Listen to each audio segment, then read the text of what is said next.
Hola, buenas tardes. Lunes 16 de diciembre es el mes que termina el año y, por cierto, momento entonces para hacer distintos análisis sobre lo que ha ocurrido, siempre con interesantes panelistas, y también recordarle que usted puede ser parte de nuestras conversaciones a través de nuestras cuentas en X y en Instagram. Haga comentarios, envíenos también sugerencias de tema que quiere que podamos conversar aquí desde el Centro Internacional de Prensa de NTN 24 en los Estados Unidos. Y hoy día tengo un panel que me va a dar problemas porque voy a hacer cortocircuito. Los dos se llaman igual, al menos en el nombre de pila.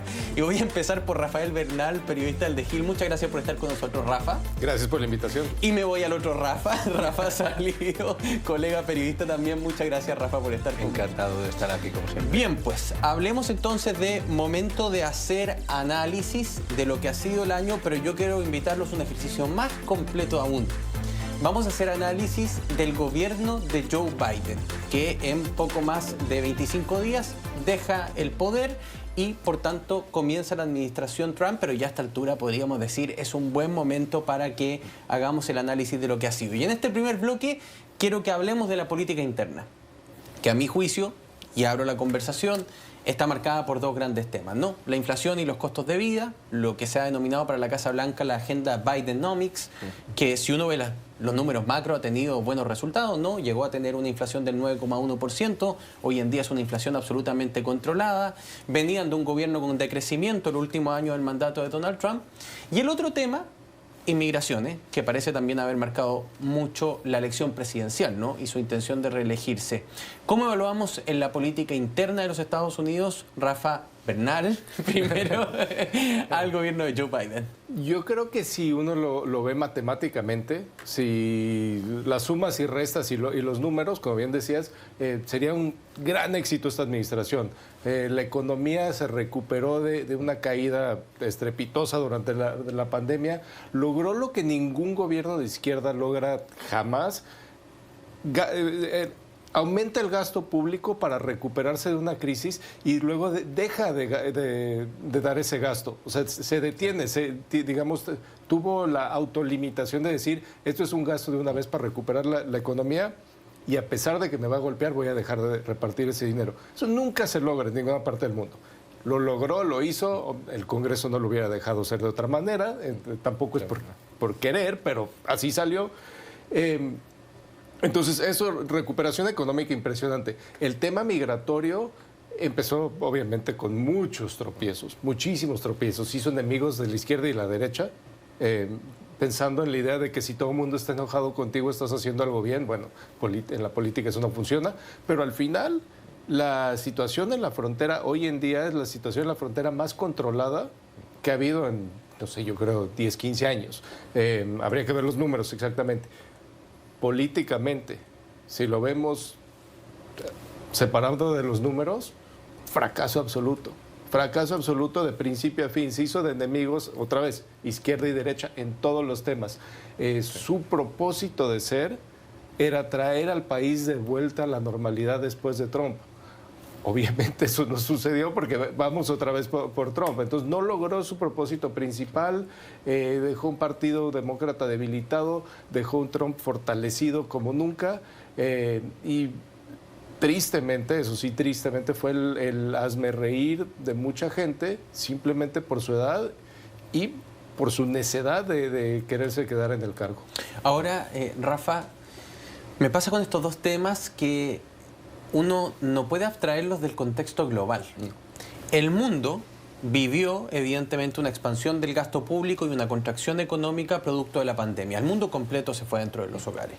Y el mundo experimentó, además, post-pandemia, el influjo de inmigrantes más grandes que ha habido sobre las fronteras de los países que tienen la mejor situación económica en sus respectivas regiones. Dentro de las Américas, por ejemplo, los casos emblemáticos, Chile y Perú, por su economía un poco más pujante que el resto de Sudamérica, que tuvieron el mismo incremento de ingresos no legales o ingresos irregulares que, por ejemplo, tuvo los Estados Unidos. O en el caso de Europa, Alemania, Italia, Grecia, España como puertas de entrada con mucha fuerza después de la pandemia. Sin embargo, en esos países la gente parece haber entendido un poco mejor que este era un fenómeno global. Acá está totalmente disociado. Sí. Esa es la clave, yo creo, de lo que ha sido el resultado de las últimas elecciones y de lo que seguramente a la postre acabe siendo un poco lo que se ve el legado de Joe Biden. El mensaje. No han sido capaces de transmitir el mensaje. Entonces, por ejemplo, los datos macroeconómicos han sido buenísimos. Bueno, hasta el punto que The Economist, que es una publicación generalmente un poco más conservadora, ha llegado a decir que la situación de Estados Unidos era envidiada por todo el mundo. O sea, la recuperación que ha tenido, primero con apoyo social sin dejar a nadie atrás, cosa que también empezó con Trump y que efectivamente subieron los precios, hubo mucho dinero inyectado en la economía, lógicamente subieron los precios, pero como bien comentaba mi tocayo Rafa, después el gobierno Biden supo restringir, se ha retomado las riendas de una economía que estaba descontrolada, ha dejado de hacer a la Reserva Federal lo que ha querido, que es lo que tiene que hacer, que es controlar los tipos en función de lo que veía, y estamos dejando, y ha dejado, perdón, dejan el país con una tasa, por ejemplo, de desempleo brutal. Y no solamente desempleo, los salarios han subido al mismo ritmo más o menos que la inflación, cosa que no se ve en muchos países desarrollados. Generalmente la inflación va muchos pasos por delante. Aquí eso se ha conseguido evitar, desde por empleo federal, que ha estado subiendo automáticamente, a eso ha servido un poco de motor para arrastrar al resto de la economía. Sin embargo, no se valora. No se valora porque al final lo que teníamos en este país es un mensaje, por una parte, de la población y por una serie de personalidades, tanto políticas como de los medios de comunicación, que lo que vendían era un mensaje apocalíptico del tema de los precios, que están altísimos, lo que te cuesta. Bueno, pero esos precios, que es verdad, para empezar, la inflación nunca va para atrás. La deflación es una cosa, yo no recuerdo haber vivido un proceso de deflación. Los precios suben y se mantienen. Lo que tú puedes hacer es frenar cómo siguen subiendo, y eso lo han hecho.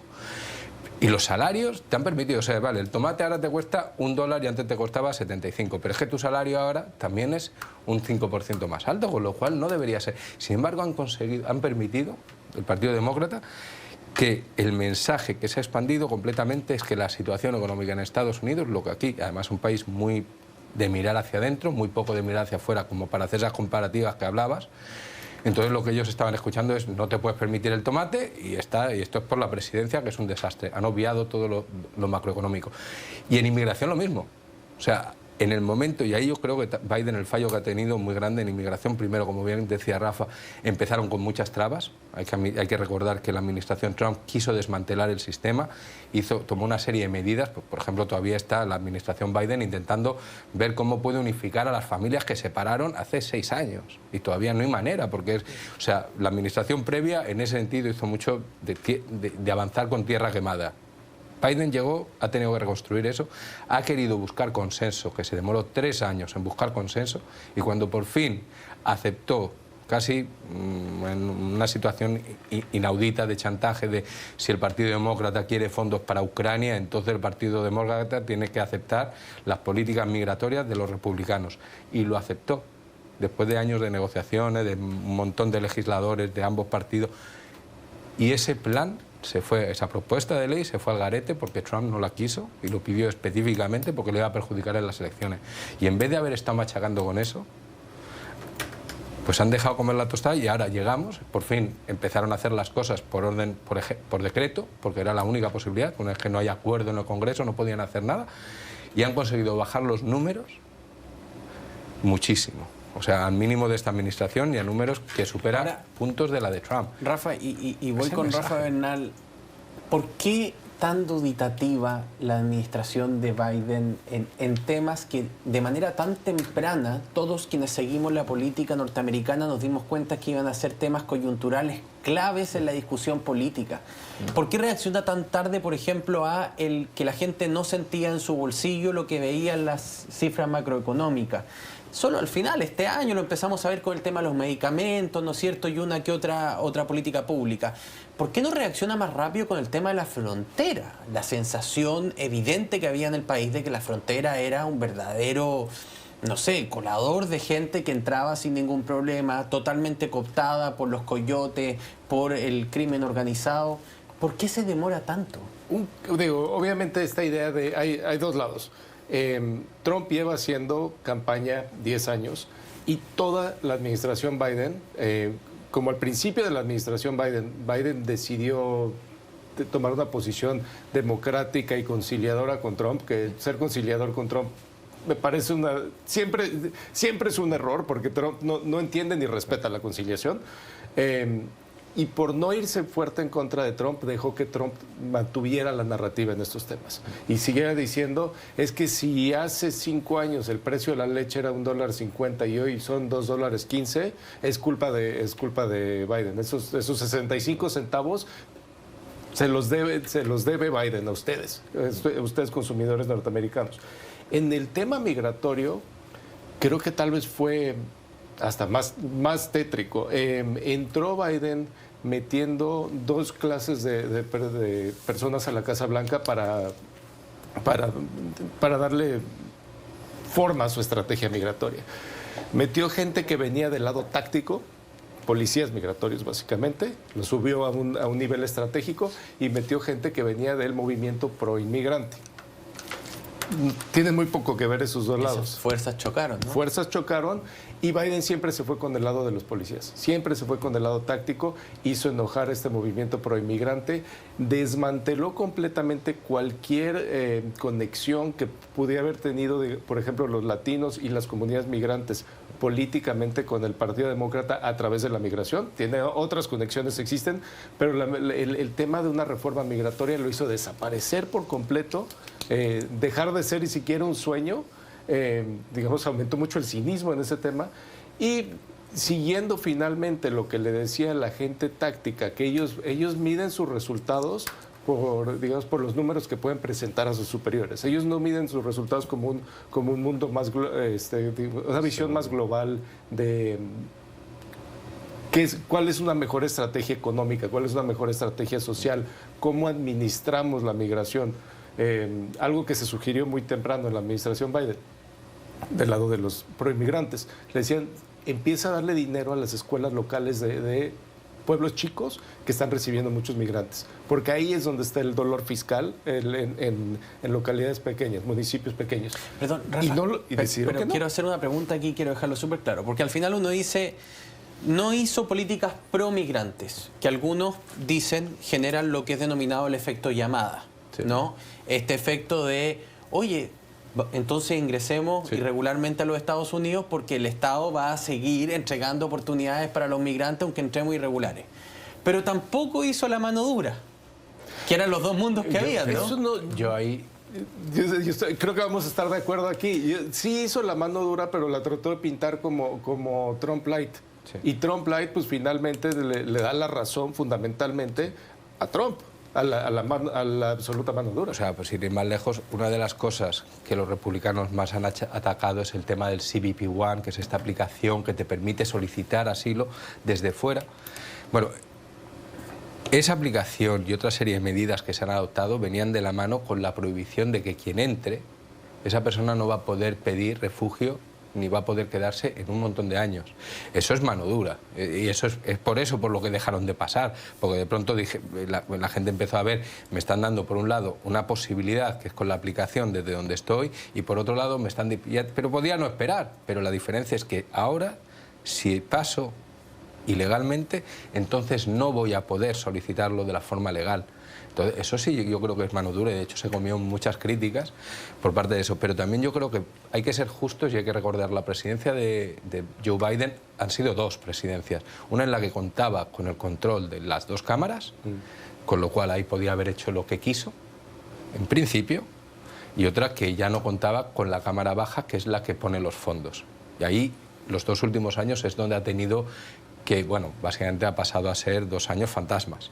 Los 2 primeros años, que cualquiera podía decir, bueno, entonces, ¿por qué no resolvió el tema de la inmigración? ¿Por qué no resolvió? Bueno, pues entre otras cosas porque tenía a 2 senadores, teóricamente demócratas, pero independientes, porque en eso aquí no hay disciplina de partido, que le hicieron la vida imposible. Por ejemplo, con acuerdos migratorios. Sinema no aceptaba ni uno. Ni uno. O sea, no pudieron hacer... Pero yo creo que ahí estaba el fallo también muy grande. Joe Biden no ganó las elecciones hace 4 años prometiendo que iba a cambiar el sistema y que iba a hacer de este un mundo más liberal y más pro-LGBT, más pro-migrante. No, Cambió, o sea, ganó las elecciones diciendo soy un presidente de transición, en 4 años me voy. Es decir, no debería haber a lo mejor intentado grandes cambios. A lo mejor ahí hubiera tenido más apoyo con Sinema, con Manchi. Tiene un pecado de origen, un error fundamental. No fue el presidente de transición que prometió. Bueno, es que ahí llegaremos, no queríamos entrar mucho. En política interna, ¿no? Sí. En política interna es inevitable incluir en este análisis el momento en que todo el legado de Joe Biden fue puesto sobre la mesa y eventualmente la historia lo va a juzgar, no por lo que hemos hablado, lo va a juzgar por la decisión que hizo a fines del año 2023 de ser candidato nuevamente para la presidencia de los Estados Unidos, rompiendo una promesa que no repitió una, no repitió dos, repitió reiteradas veces cuando se le preguntó como candidato la primera vez. Creo, no sé cuántas veces lo habrá repetido, cuál fue la primera, pero creo que el problema mayor de eso no fue solo su debate, que fue terrorífico verlo finalmente. El problema más grave es que al no permitir una primaria demócrata, otra vez le cedió el espacio a Trump. ¿Por qué? Porque Trump sí permitió una primaria republicana, se puso por arriba no fue a los debates, dejó que todo el mundo discutiera y él por encima. Finalmente surgió DeSantis, que fue como el entrenador de box. Se dio sus lleguecitos y luego cosa fácil, comerse vivos a Biden y a Harris. Y recordar que Harris, de hecho, estuvo cerca. En cualquier otro país del mundo esto hubiera sido una elección muy cercana. El hecho de que contamos por estados, bueno... hemos hablado aquí que no fue landslide, estamos hablando de una diferencia de 1,5 millones de votos, 2 millones de votos. Pero volvemos a la narrativa. Lo que queda es que esto ha sido que Donald Trump ha arrasado porque él, el día que hubo resultados, salió a decir he arrasado. He arrasado. Sí. Y después ha seguido habiendo conteo, ya no. Pero lo que ha quedado el mensaje, y de hecho lo ves porque además los republicanos se están aferrando a ello, Trump viene con un mandato poderoso porque ha ganado, ha arrasado. No arrasó, pero de nuevo la retórica, la narrativa le está estableciendo una única parte, en vez de salir del Partido Demócrata a decir, mira, esto no es así, habéis ganado por los pelos, es verdad que 1 millón es mucha gente, pero oye, también ganó hace 8 años y perdió por 6 millones, o sea, que realmente ganar por 1 no es que sea... Rafa, déjame poner un dato, porque el viernes pasado, 13, leí en la mañana, oficialmente en el conteo Associated Press, que Kamala Harris supera los 75 millones de votos. 75 millones de votos, que es una tonelada de votos. Sí, o sea, bueno, es hace 4 años. Es altísimo. Era Kamala imbatible. Harris fue candidata 3 meses. Sí. Sí. Entonces, cuando algunos dicen no, de hecho más, si uno hace el zoom, Michigan, Wisconsin, Pensilvania, que eran los 3 estados que tenía que ganar Kamala Harris para ser presidenta de Estados Unidos, la diferencia total de votos son algo así como 200.000 votos entre los 3 estados. Es un empate técnico, pero el empate no existe. Pero bueno, no, Trump ha ganado, seamos honestos y claro, no podemos estar 8 años diciendo no ganó el voto popular. Evidente. Lo ha ganado por un voto, da igual, por 1 Pero millón. algo le tiene que haber visto 75 millones estadounidenses a la administración Biden o lo que los demócratas representan para darle ese caudal de votos. Rafa, vuelvo contigo. Me está diciendo el director que me tengo que ir a pausa corta y ya estamos de vuelta. Continuamos con Club de Prensa Washington por NTN 24, el canal de las Américas. Seguimos haciendo Club de Prensa hoy día lunes 16 de diciembre del Centro Internacional de Prensa de NTN 24 en Washington, D.C. ¿Qué mejor lugar, qué mejor ciudad para evaluar la administración de Joe Biden, el poder ejecutivo en este país durante los últimos 4 años? Junto a Rafael Salido, periodista, y también a Rafael Bernal, periodista del The Hill.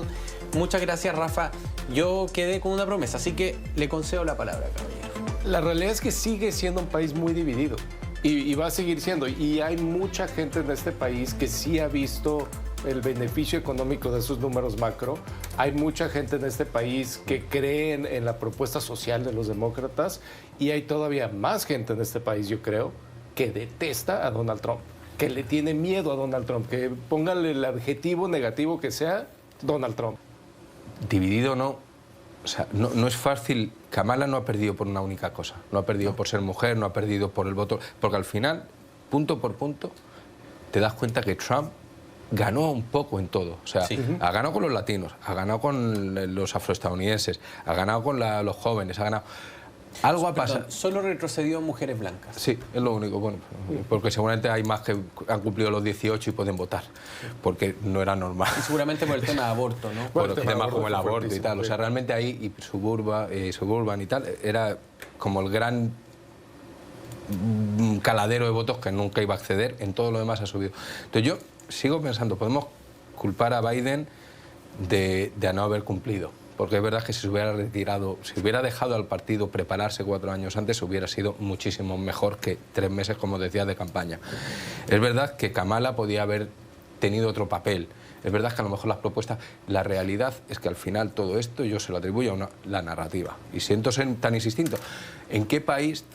O sea, Trump, llegada a las elecciones, enfrentando 4 procesos judiciales, además no menores, de no pagar las multas de los coches o no pagaste impuestos hace 30 años. Estamos hablando de un tío que estaba acusado, una persona que estaba acusada de intentar robarse unas elecciones y aferrarse al poder. Y robarse secretos de Estado. Y robarse secretos de Estado y mostrarlos y tenerlos ahí sin clasificación. O sea, eran, sobre todo el de los documentos clasificados, estaba... Y nos estamos contando las no es civiles nada. que son Claro. por presunto abuso. Eso, que eso encima condenado. Sí. Y aún así ha ganado, porque entre otras cosas nadie ha visto, Dios mío, cómo un jefe de Estado se lleva los documentos clasificados a su casa y las tiene en el baño. Eso es un peligro. No, lo que han visto es pobrecito, está diciendo que le persiguen. Que él dice que tiene todo el derecho a llevárselo. Pues oye, pues será verdad. Y al final la gente lo que ha tenido es la sensación de esa parte es una persecución, es una cazadería de brujas. Entonces al final, yo de verdad insisto, al final lo único que ha sido aquí relevante es la narrativa.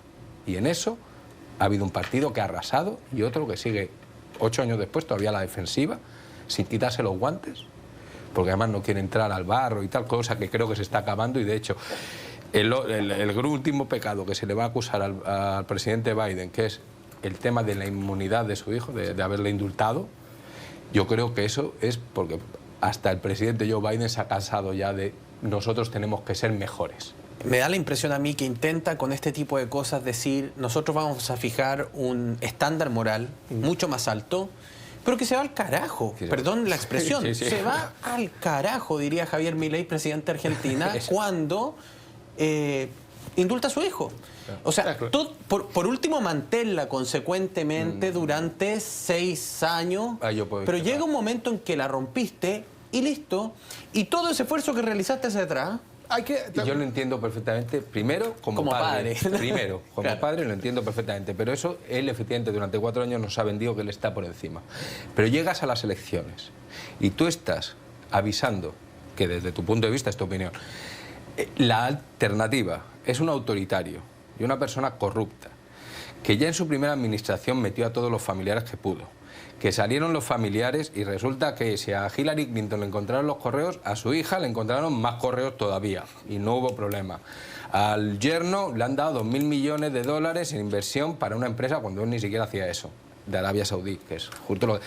Yo creo que le ha llegado un momento que ha debido pensar, y aún así Estados Unidos le da igual y elige a Trump. O sea, yo he intentado hacerlo todo bien, he aguantado que a mi hijo lo hayan procesado, y había un acuerdo con la Fiscalía y se ha hecho por tierra por la presión política y realmente los cargos que le enfrentan no llevarían a ningún niño, a nadie a la cárcel, más que a mi hijo por ser mi hijo, y tengo que quedarme yo sufriendo y hacer el mártir por un pueblo que al mismo tiempo me acaba de decir, ¿sabes qué? Me da igual.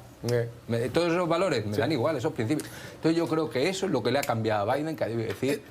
Eso es lo único, como diría Quiero que se me acabe el tiempo este segundo bloque porque quería hacer con usted un juego de política ficción. Que a los periodistas a veces nos gusta fantasear, digámoslo así. Supongamos que Joe Biden, de quien estamos haciendo el recuento de lo que ha sido su gestión, hubiese dicho el año 2023 que él no va a ser candidato. Quiero hacer un juego con ustedes. ¿Quiénes creen ustedes que hubiesen surgido como liderazgo dentro del Partido Demócrata? ¿Y tiene alguna intuición de quién podría haber sido la persona que fuese finalmente a la boleta contra Donald Trump? Insisto, es un juego, ya esto es contrafactual, ya pasó todo, ¿no es cierto? Pero creo que sirve para analizar cómo está el Partido Demócrata, más allá de Joe Biden, ¿no, Rafa? Digo, sin duda, Harris, Sí. también el gobernador de California, Newsom, Sí. Buttigieg, estaban también la gobernadora de Michigan, Gretchen Whitmer, La de Nueva ¿Bernie York. Sanders o tú crees que ya no, por edad? Bernie Sanders Bernie ya no Sanders, por edad, y porque él se quejó mucho de la edad de Biden, entonces bueno, ya no puede, ¿no? Él es más viejo que Biden, aunque todavía se comunica bastante mejor, digamos. Y yo creo que lo único que hubiera logrado, obviamente no podemos decir si Biden hubiera hecho eso, entonces Trump no hubiera ganado. Lo que sí podemos decir es que hubiera dado la oportunidad para que el Partido Demócrata retomara la narrativa a través de una primaria donde salía gente seria a discutir temas serios, algunos con mucha personalidad, alguien como Pete Buttigieg, y ser un espejo del circo que han sido las primarias, digo, lo tenemos que decir, el circo que han sido las primarias republicanas desde el 2015. Rafa, ¿cuál es tu intuición?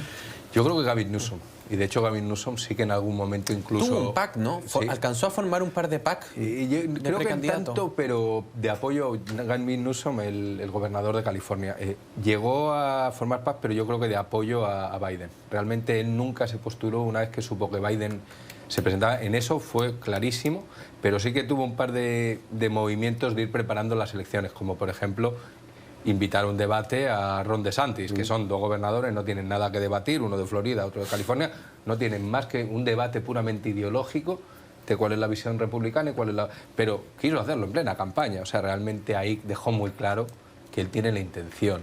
Y además en muchas cosas pues es una personalidad que puede recordar hasta cierto punto a Biden. A lo mejor un poquito más audaz, un poquito más ambicioso. Oye, Rafa, en ese sentido. ¿puede un gobernador de California demócrata ganar la presidencia de este país anti-woke, donde se ocupa California como ejemplo de todo aquello que no hay que realizar? Están los 75 millones de personas que estábamos hablando. Evidente. Y están entre 4 y 6 millones que votaron en la elección pasada por Joe Biden que esta vez no votaron. Y que a lo mejor hubiera ido él a los podcasts que no hubiera ido Joe Biden, y que a Trump le han venido muy bien. Por ejemplo, él sí hubiera podido ir a los podcasts. O sea, no se sabe, es muy difícil saber si hubiera podido ganar ese 1,5 millones que le ha faltado a Kamala. Pero desde luego que tenía las armas y que hubiera tenido... Yo creo que hubiera tenido, efectivamente, lo de California no te beneficia, pero curiosamente al final los candidatos muchas veces son precisamente de grandes estados y de grandes ciudades, no acaban siendo tan... Obama era de Chicago. Pero si se dan cuenta, esta pregunta, que es un juego, nos permite ver que el Partido Demócrata tiene muchísimos liderazgos vigentes y que aquellos que después de la derrota contra Trump decretaron casi como que los demócratas tienen que reinventarse, también digamos que fue producto de el calor del momento, ¿no? De lo que había significado este supuesto landslide rojo a lo largo del país. Pero yo pensaba, por ejemplo, ella lo ha dicho que no está el cansancio, pero uno nunca sabe en un momento de extrema necesidad, un long shot, Michelle Obama sigue apareciendo de manera espontánea en todas las encuestas a nivel nacional cuando la pregunta es abierto. Se lo piden a ella no quiere, ¿no es cierto? Dice su biografía que salió con un trauma prácticamente de la Casa Blanca, lo que significaron esos 8 años al lado del presidente de Estados Unidos, pero hay ciertos espacios del Partido Demócrata que pueden trascender a Joe Biden, y en ese sentido a mí sí me gustaría marcar como aspecto positivo de estos 4 años que efectivamente Joe Biden logra mantener un partido internamente relativamente alineado. Sí, pero también le pone un tapón a un partido que efectivamente tiene mucho talento y no deja salir ese talento por ego político. Y de la comparación, yo creo, es todos esos candidatos que serían potencialmente muy buenos candidatos, algunos mejores que otros, hay que compararlo al gabinete que está proponiendo Trump. Porque esa es la crema innata de MAGA. No del Partido Republicano, pero recordar, mucha gente digamos, con fuerza y calidad como potenciales candidatos se han salido del Partido Republicano porque no quieren ser parte de eso.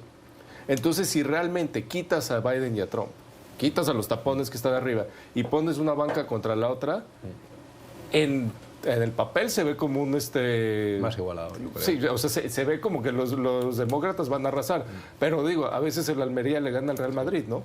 Sí, yo creo que además en eso, quién es el candidato y tal, la realidad es que nadie es un buen candidato hasta que realmente lo es. Y si, por ejemplo, cuando Trump ganó hace 8 años, él era el último en llegar, o sea, cómo iba a ganar a Ted Cruz, por ejemplo, que llevan toda la vida ahí. Bueno, pues al final los arrasó a todo y la conclusión que salió es, este partido republicano es que está arrasado, no tiene a nadie que presentar. Bueno, pues la verdad es que al final pues siguen teniendo gente, ¿eh? O sea, Ron DeSantis a lo mejor no lo hubiera ido ni tan mal, o Nikki Haley, o sea, que realmente parecía hace 8 años, no, lo que pasa es que hay una figura... De hecho, hay analistas que dicen que a otro candidato que no fuera Trump podría haber ganado esta elección mucho más fácilmente. Yo creo que Nikki Haley hubiera sido lo que la ganó una Trump, candidata ¿no? espectacular. Nikki Haley, por ejemplo, Nikki Haley hubiera sido una estoy de acuerdo. candidata. Ahora, pero no sé si hubiera ganado. Sobre Trump... Porque hubiera podido arañar muchos votos a los demócratas, lo cual hubiera sido muy bueno. Pero hay una cosa, la base de Trump es de Trump y además Trump no la comparte. Es decir, si él no llega a haber sido, no va a decir... Nikki Haley, en cuanto se quitó de en medio, tardó poco en decir, mira, yo no sé a quién voy a votar, pero la gente debería votar a Trump porque, oye, es nuestro partido. Si no van a salir con la misma pasión a votar por Nikki Haley. A propósito de esto... El MAGA no hubiera salido a propósito, Rafa, votar por... de que esto, que uno no puede medir al candidato hasta que es candidato, yo siempre recuerdo y digo, por Dios, y porque somos periodistas, lo traigo en esta mesa, este programa se llama Club de Prensa. Cuando el Huffington Post anunció el año 2015 que iba a cubrir la candidatura de Donald Trump en espectáculo, y hoy en día estamos frente a un doble presidente de los Estados Unidos, como que creo que también la prensa tenemos que hacernos una muy buena evaluación de lo que ha sido esto. Pero me tengo que ir al corte. Rafa, vuelvo contigo. Pausa y estamos de vuelta. Continuamos con Club de Prensa Washington por NTN 24, el canal de las Américas. Bien, seguimos haciendo este club de prensa desde el Centro de Noticias de NTN 24 en Washington, D.C. y estamos junto a Rafael Bernal, periodista de The Hill, y también a Rafael Salido, periodista. Rafael, pero ya después de más de media hora de programa estamos controlando lo que ha sido este cruce de cables. Ahora bien, me quedé con la tarea pendiente de entregarle para que cerremos ese tema del Partido Demócrata, el legado político de Joe Biden. Rafa. En parte lo que no entienden los demócratas es cómo está consumiendo información la gente. Y digo, la prensa tampoco lo entendemos muy bien, pero acabo de ver un exit poll que todos los exit polls tienen ciertas desventajas, pero algo que me sorprendió es el 15% de la gente que respondió a ese exit poll, que fue en los estados clave, dice que su fuente principal de información son los podcasts.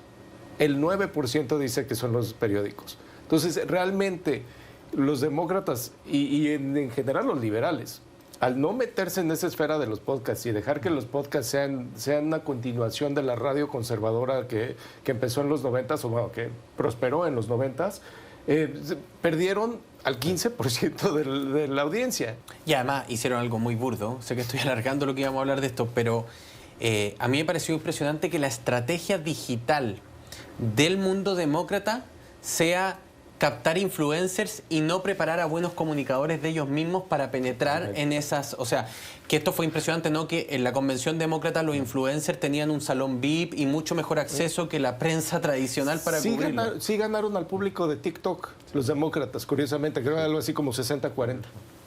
Rafa, tú decías, la prensa es espantoso lo que hemos hecho. Sí, yo creo que lo hemos hecho muy mal. Hay que tener autocrítica. Yo creo que a día de hoy se confunde mucho, lo comentábamos hace un momento. La prensa tiene que ser objetiva.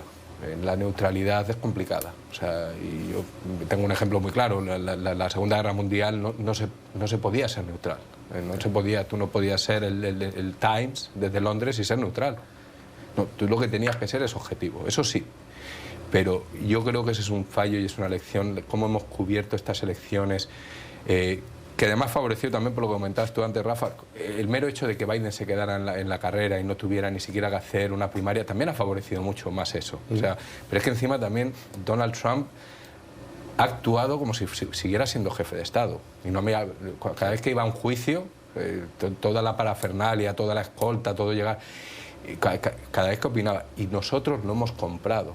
Tengo que dar vuelta a la página. Sé que podríamos hablar de periodismo toda la tarde, pero quiero llevarlos, dijimos, hablemos de la política interna, acá vimos los mayores problemas, después hablamos sobre su legado político, sobre su partido, lo que va a hacer. Quiero llevarlos al área internacional. Y conversábamos precisamente durante el corte, y ahora se lo vamos a transparentar a usted que nos está mirando, que sin duda alguna el gran tema internacional de la administración Biden ha sido Ucrania, ¿no? Comienzo contigo, Rafael. Sí, yo creo que Ucrania, no por una cuestión sentimental, yo creo que la administración Biden ha visto claramente el peso estratégico, el valor estratégico. La administración Biden, hay que decir, ha estado plagada de tecnócratas y de gente que conoce muy bien ese mundo global, esas relaciones internacionales, las alianzas, y claramente lo han visto como una llamada a las puertas de la guerra con la OTAN. Y la OTAN, en principio, incluye a Estados Unidos, y si hay guerra de la OTAN, Estados Unidos automáticamente tiene que responder. Ahora, Rafa, ¿podríamos decir en el legado de Biden que la OTAN, post caída del muro de Berlín, nunca había estado tan fortalecida y cohesionada en recursos como ahora, que es la narrativa que ha intentado instalar la Casa Blanca? Más o menos. Perdón por la respuesta. Sí. Es que lo que dice Rafa tiene toda la razón. Rusia hace la guerra de la manera que Trump hace campaña.